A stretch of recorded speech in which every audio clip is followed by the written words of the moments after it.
evening. I hope you're all doing well. I'm Damien from the Tall Friendly Atheist Dad podcast, and tonight is going to be part number 4 of my reading of The People of the Abyss. By who? By Jack London. Correct. Thank you. That's a good intro. So yes, good evening. This is Damien, the Tall Friendly Atheist Dad, from the Tall Friendly Atheist Dad podcast, and also the Tall Friendly Atheist Dad YouTube channel. This is my reading of The People of the Abyss by Jack London. A very interesting book about, the people living in poverty and hopelessness back in 1900s Victorian England. So anyway, I will, with a click of the fingers, I'll get started and we'll get reading. Chapter 5. Those on the Edge. My first impression of East London was naturally a general one. Later, the details began to appear, and here and there in the chaos of misery, I found little spots where a fair measure of happiness reigned. Sometimes whole rows of houses in little out-of-the-way streets, where artisans dwell and where a rude sort of family life obtains. In the evenings, the men can be seen at the doors, pipes in their mouths, and children on their knees, wives gossiping, and laughter and fun going on. The content of these people is manifestly great, for, relative to the wretchedness that encompasses them, they are well off. But at the best, it is a dull, animal happiness, the content of the full belly. The dominant note of their lives is materialistic. They are stupid and heavy, without imagination. The abyss seems to exude a stupefying atmosphere of torpor, which wraps around them and deadens them. Religion passes them by. The unseen holds for them neither terror nor delight. They are unaware of the unseen, and the full belly and the evening pipe, with their regular arf and arf, is all they demand, or dream of demanding, from existence. This would not be so bad if it were all, but it is not all. The satisfied torpor in which they are sunk is the deadly inertia that precedes dissolution. There is no progress, and with them not to progress is to fall back and into the abyss. In their own lives, they may only start to fall, leaving the fall to be completed by their children and their children's children. Man always gets less than he demands from life, and so little do they demand, that the less than little they get cannot save them. At the best, city life is an unnatural life for the human, but the city life of London is so utterly unnatural that the average workman or workwoman cannot stand it. Mind and body are sapped by the undermining influences ceaselessly at work. Moral and physical stamina are broken, and the good workman, fresh from the soil, becomes in the first city generation a poor workman, and by the second city generation, devoid of push and go and initiative, and actually unable physically to perform the labour his father did, he is well on the way to the shambles at the bottom of the abyss.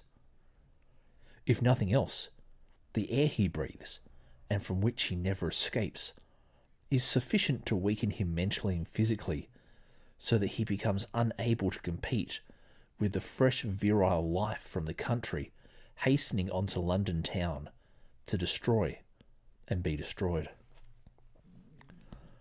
Leaving out the disease germs that fill the air of the East End, consider but the one item of smoke.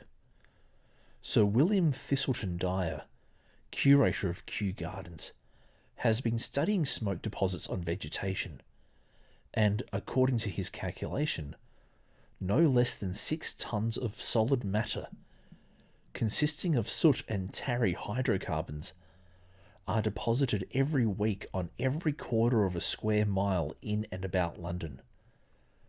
This is equivalent to 24 tons per week to the square mile, or 1,248 tons per year to the square mile. From the cornice below the dome of St. Paul's Cathedral was recently taken a solid deposit of crystallized sulfate of lime. This deposit had been formed by the action of the sulfuric acid in the atmosphere upon the carbonate of lime in the stone, and this sulfuric acid in the atmosphere is constantly being breathed by the London workmen through all the days and nights of their lives. So basically what he's saying here is that the air is so polluted that, you know, it kind of just saps you. Well, firstly, the dullness of life in the East End saps your drive and your vigor and your desire to want more and do more and be more.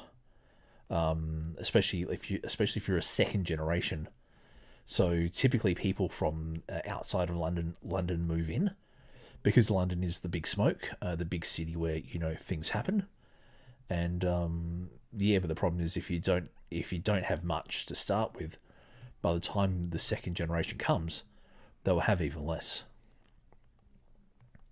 And yeah, this is kind of not too far past the Industrial Revolution, where people are still working in factories, and the idea of like welding masks and, you know, respirators and, you know, safety goggles and stuff like that was unheard of.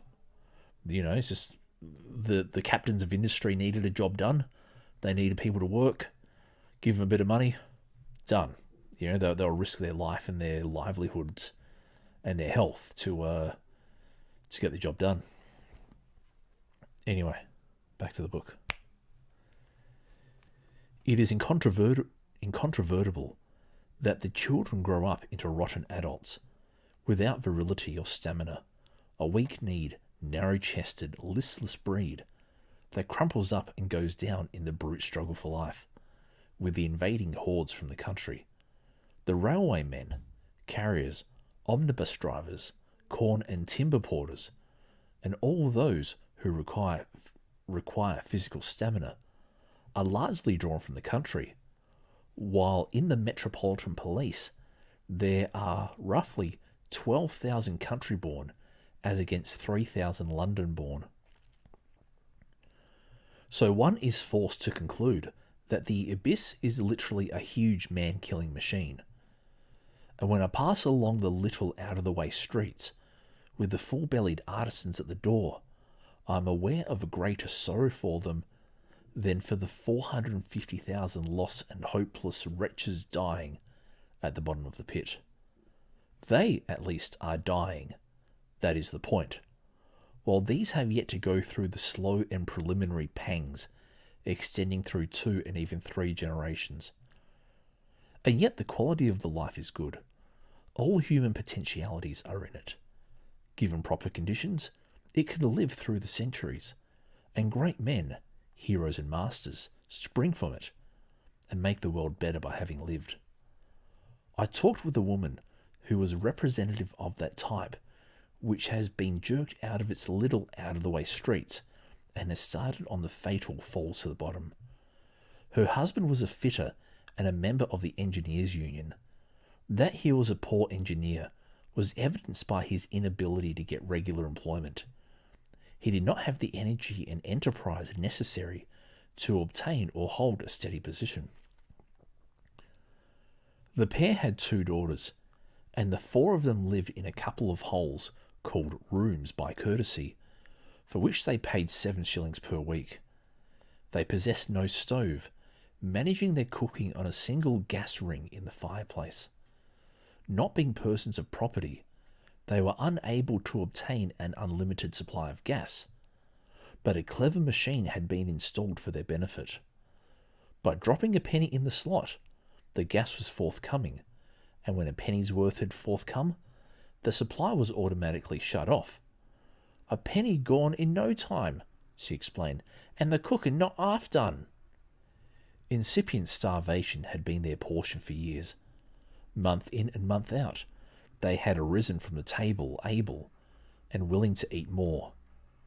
And when once on the downward slope, chronic innutrition is an important factor in sapping vitality and hastening the descent. Yet this woman was a hard worker. From 4:30 in the morning till the last light at night, she said, she had toiled at making cloth dress skirts, lined up and with 2 flounces, for 7 shillings a dozen. Cloth dress skirts, mark you, lined up with 2 flounces for 7 shillings a dozen. This is equal to $1.75 per dozen, or 14.75 cents per skirt. The husband, in order to obtain employment, had to belong to the union, which also collected 1 shilling and 6pence from him each week. Also, when strikes were afoot and he chanced to be working, he had at times been compelled to pay as high as 17 shillings into the union's coffers for the relief fund. One daughter, the elder, had worked as a green hand for a dressmaker for 1 shilling and 6pence per week, 37.5 cents per week, or a fraction over 5 cents per day. However, when the slack season came, she was discharged, though she had been on at such low pay with the understanding that she was to learn the trade and work up. After that, she had been employed in a bicycle store for 3 years, for which she received 5 shillings per week, walking 2 miles to her work and 2 back, and being fined for tardiness. As far as the man and woman were concerned, the game was played. They had lost handhold and foothold, and were falling into the pit. But what of the daughters, living like swine, enfeebled by chronic innutrition, being sapped mentally, morally, and physically? What chance have they to crawl up and out of the abyss into which they were falling? As I write this, and for an hour past, the air has been made hideous by a free-for-all, rough-and-tumble fight going on in the yard that is back-to-back with my yard. When the first sounds reached me, I took it for the barking and snarling of dogs, and some minutes were required to convince me that human beings, and women at that, could produce such a fearful clamour. Drunken women fighting! It is not nice to think of. It is far worse to listen to. Something like this it runs. Incoherent babble, shrieked at the top of the lungs of several women. A lull in which is heard a child crying and a young girl's voice pleading tearfully. A woman's voice rises, harsh and grating. "You 'it me, just you 'it me, then swat!" Challenge accepted, and fight rages afresh. The back windows of the houses commanding the scene are lined with enthusiastic spectators, and the sound of blows and of oaths that make one's blood run cold are borne to my ears. Happily, I cannot see the combatants. A lull. "You let that child alone!" Child, evidently of few years, screaming in downright terror. "All right," repeated insistently and at top pitch 20 times straight running. "You'll get this rock on the head," and the rock evidently on the head from the shriek that goes up. A lull, apparently one combatant temporarily disabled and being resuscitated. A child's voice audible again, but now sunk to a lower note of terror and growing exhaustion. Voices begin to go up the scale, something like this: "Yes, yes, yes, yes, yes, yes, yes, yes." Sufficient affirmation on both sides. Conflict again precipitated. One combatant gets overwhelming advantage and follows it up from the way the other combatant screams bloody murder. Bloody murder gurgles and dies out, undoubtedly throttled by a stranglehold. Entrance of new voices. A flank attack. stranglehold suddenly broken from the way bloody murder goes up half an octave higher than before. General hullabaloo, everybody fighting. Lull, new voice, young girls. I'm going to take my mother's part. Dialogue, repeated about 5 times. I'll do as I like, blankety blank blank. I like to see you, blankety blank blank. Renewed conflict. Mothers, daughters, everybody, during which my landlady calls her young daughter in from the back steps. While I wonder what will be the effect of all that she has heard upon her moral fibre. And that ends the chapter. So, yes, so we can see here that, so a scene where violence between drunken women, and that may well be a thing to do with the crushing poverty that, when you're poor, you drink, you're not so much concerned for your own welfare. Violence is a way of solving problems. But this whole thing about the parents with 2 daughters, and this kind of tells me that back then, labour went cheap. You could work full time and have a job and still not have much, and you had to put a penny in to get some gas out of the machine. It's and imagine like working from 4:30 in the morning till last light at night. You keep making to sell for 14 3/4 cents per skirt. And this is the thing, we do need good labour regulations so that people get the value for their work, they get the safety for their work, they get the value from their work. And it's funny, we were talking about this because earlier today I was on the Atheist Network group having a chat with Bryce Aroni about slavery, and one of the things we talked about was one of the definitions of slavery was being forced to work with a very little regard to your rights or your welfare or your economic freedoms, and maybe this is a form of slavery. But you can see that and this is what he says, those on the edge, that once you get in and you can't get out, you kind of slowly sink towards the bottom. If it's not the first generation, then maybe the second or third generation, which is quite sad. We need to look after people. Speaking of which, look after yourselves, stay safe, stay rational. Goodbye.